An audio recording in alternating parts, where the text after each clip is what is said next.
Hey, hey, and welcome to the Voices of Survivors with Kathryn Moody. I am Kathryn, and if you're just tuning in, I am a domestic abuse survivor from like childhood stuff with wounded parents just trying to do the best they could, or my own relationship with my kid's biological father being emotionally and sexually abusive.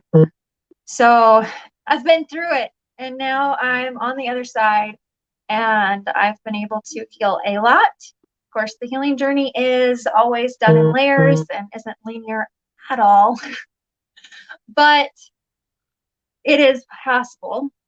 And I'm excited to be here to share light and help give voices to other survivors as well.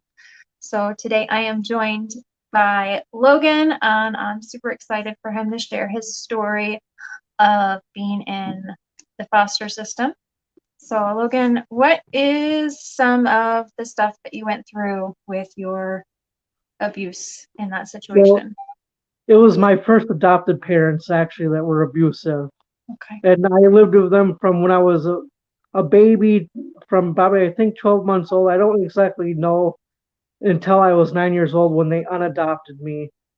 So they had kids of their own, Mm-hmm. and they were just very abusive to me. They favored their kids more than me.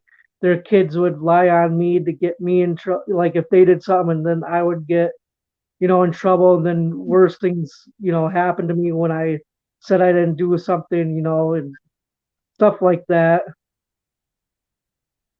Yeah, So for yeah, sure. So it's kind of and then interesting. I didn't know like they can unadopt you. Like, yep, did they yeah, just they go give you to back? Like what? yeah, they can go. You can go to court just like getting adopted. You Wow. go to court and you sign the papers.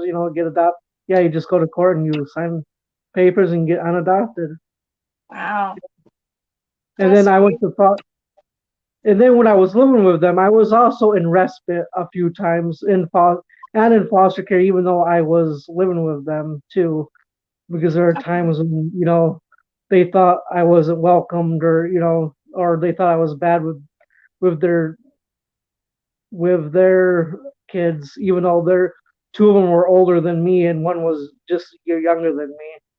And Mm-hmm. then I also they also put me into this place called Pine Rest, and they lied on stuff that I did and said that I was a really bad kid and everything, and that I choked one sister when I really didn't, and stuff like that. So yeah, but some of the stuff the mom would do, I got thrown once. She threw me and I hit my eyes off the garbage thing. And the Oh, next day I went to school. I had a black and blue eye, and I told the teacher I fell and just hit it off because I was too scared to tell her what really happened because the mom brought me in. So the mom was right there.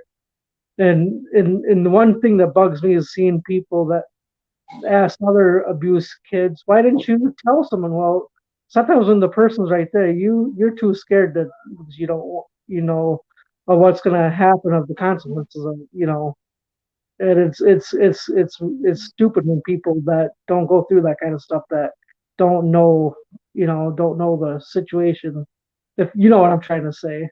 yeah, yeah, and, absolutely. And a and it's lot the of the same times, thing especially, go ahead. and it's the same thing about like the girls that got kidnapped in Cleveland. Why didn't they try to escape? It's stupid. It's like some they have tried, and bad things happen to them, and then or the whole family of kids over in California. It's like people are they don't think about things because they don't go through it like us. Yeah. And I mean, as a child, like growing up, those, especially when you're like, have been adopted so young, those people, you become attached to them and you don't know anything different. Like, you just grow up thinking that's normal behavior. Like, Especially when so, you're my age, being 9 years old, you don't really know you're not Yeah, that smart enough yet to tell, to know, what to do really in those yeah, situations. But absolutely. but thank God that, they thought that I was too bad of a kid that they wanted to unadopt me. So when I was 9, they unadopted me, which was good. Mhm.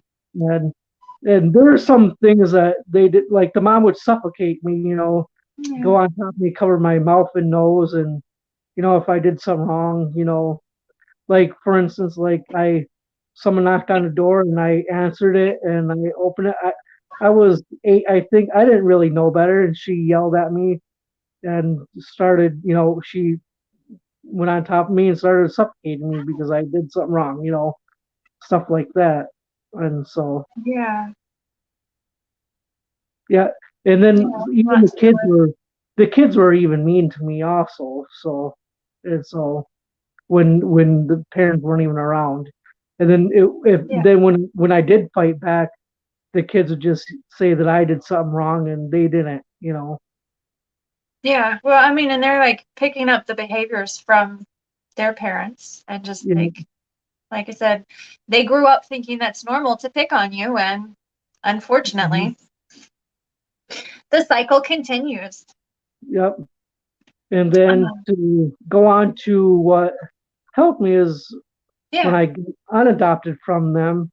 I was in foster care for about a year, but then I got adopted in 97. 97. I got adopted by parents I have now. I've been with them ever since I was 10 years old. I'm 35 now, and they're good parents. They adopted 7 of us.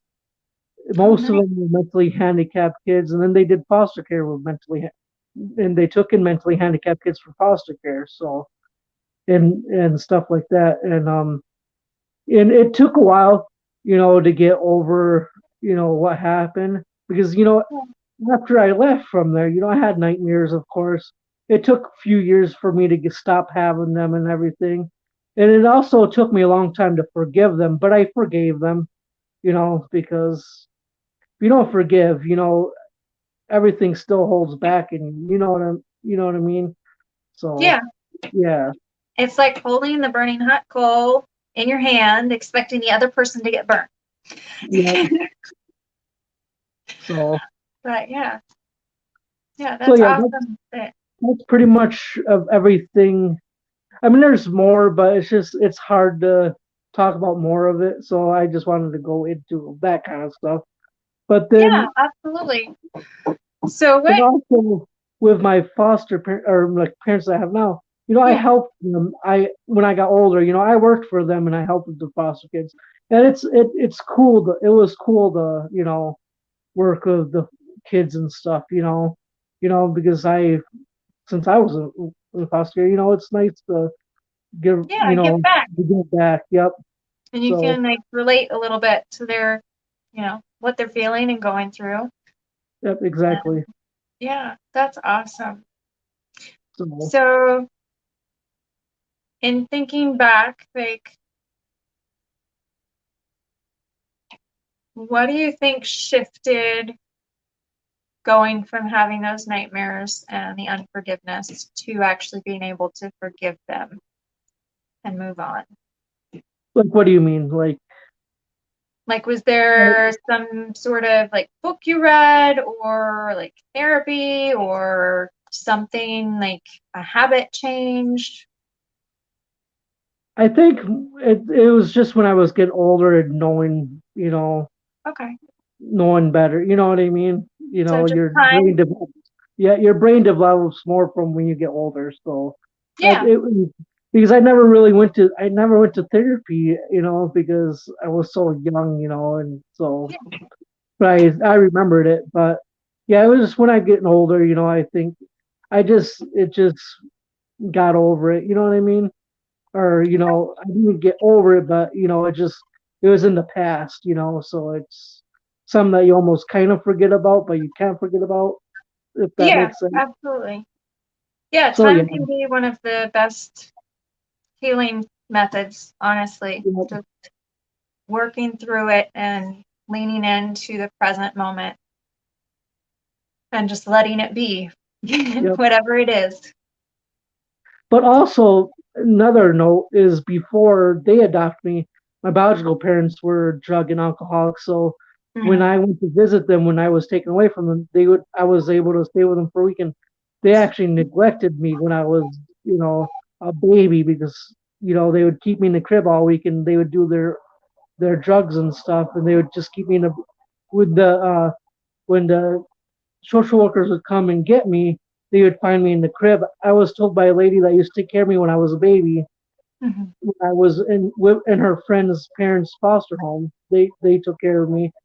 She told me that the my biological parents would keep me, in the crib, and then I would have, they wouldn't. I wasn't changed for the whole weekend, so it was a mess in the crib, and I was born premature, so I had to excuse me, I had the heart monitor things on me, and they never changed those, so I had blisters all over me, and that was another.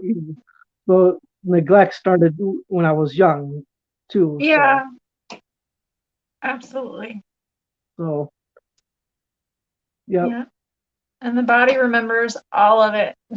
Oh yeah, yep. uh, it's like a crazy, crazy wild ride figuring out. And the one thing I don't know, I don't think my biological brother, I think he didn't get that because they took him because I was older, so I think they already knew. Social worker people knew to take him out right away. So I don't think he had to deal with that stuff. You know what I mean? The Yeah. only thing is, And going into that, I know you had mentioned you wanted to bring up like the reunion. There we go. I can find the right word. The reunion, because I know like you guys were separated for a long time and then separated again and just got back together, right? yeah, in 2015 we did. After I haven't seen him when I think I was two at the time, and he was young, just a baby. Okay. Yeah. So that was 25. And when we first met, that was 20, over 25 years, so yeah. Yeah. That's And then awesome. his mom tried to adopt us both, but she couldn't because she was a single mother and she was going against the abusive parents that I had, she was going against them and they were married, so, the single mother, she's not going to win getting both, you know what I mean, versus Yeah. people being married that, so, Yeah. Typically, as a single mom, you got to have lots of connections yeah. in order to be able to do that. And the bad thing is the first adoptive mom, she was actually a social or I think she was a social worker or a lawyer. She did one of yep. And actually they did foster care themselves actually and had kids come into their home. I remember as being a kid, but they didn't treat them like me because I was adopted. Those guys were foster care, so and they were way much older than me. They were like they would be teenagers, so they were more of the naughty. They did delinquent kind of foster care, so they were more of the Gotcha. so but Yeah. yeah. Yeah. Unfortunately, those who are doing or are abusers tend to have that scapegoat, Yeah. the one that they harp on and gets the worst of all of it. And then the others are their Mhm. favorites. And And that was their yeah. kids. So yeah. Yeah. But that's everything like of what I went through of most of the stuff, most of the stuff that I went through. Yeah, So absolutely. All right. Well, thank you so much for sharing your story. And I hope this helps others who can relate. So thank you yeah, all for thank you tuning for in. listening. Yeah. And I And appreciate it. I'm sorry, what was that? And I appreciate it. Oh, yep, absolutely. And if you're tuning in and want to share your story too, please reach out or fill out the form because I would love to help give a voice to you as well. or if you're needing support, I'm here to support you through all of it, whether you're in the thick of it, you're trying to heal from it, whatever stage you're in. So thank you for tuning in, and thank you, Logan, for coming on, and we will see you all